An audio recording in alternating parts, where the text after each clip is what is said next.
On termine avec notre série de l'été. On parle gastronomie végétalienne. Vous avez dû entendre parler du mouvement vegan, une tendance qui consiste à ne manger aucune protéine animale. Une nouvelle manière de manger, donc, qui fait des adeptes en Afrique du Sud. Voyez ce reportage au Cap de Caroline Dumais et Stéphane Carstens. C'est l'un des restaurants les plus à la mode au Cap. Comme son nom l'indique, il ne sert que des plats à base de plantes. La cuisine est 100% végane. Ici, pas de viande, ni de poisson, ni de lait, ni même d'œufs. Aucun produit d'origine animale et pourtant, à base de soja, on arrive à tout faire, y compris de délicieuses omelettes. La patronne a une formation d'ingénieur et si elle s'est lancée dans cette aventure, c'est pour faire comprendre au public pourquoi on choisit d'être vegan. Pour moi, être vegan, c'est une décision basée sur l'éthique, pas sur la santé. L'impact de l'agriculture animale sur l'environnement est énorme. Si vous regardez la forêt amazonienne, elle a été détruite à 90%.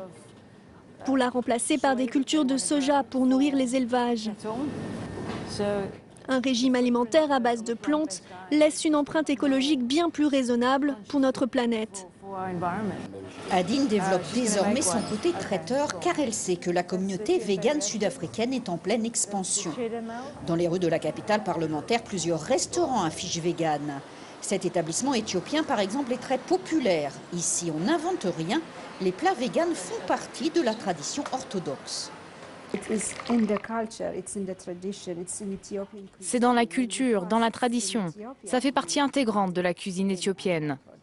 Quand on fait le jeûne, on ne mange aucun produit animal. Et dès l'âge de 7 ans, on jeûne tous les mercredis et tous les vendredis. Pas de problème donc pour s'adapter au nouveau marché. Les galettes de teff sont parfaites pour les véganes. Cette céréale sans gluten, originaire d'Éthiopie, pousse aussi en Afrique du Sud. Il faut juste être créatif, adapter la cuisine éthiopienne traditionnelle à des plats plus modernes et ce n'est pas très compliqué. À quand le premier fast-food éthiopien vegan en Afrique du Sud? Tant qu'il y a une demande, tout est toujours possible.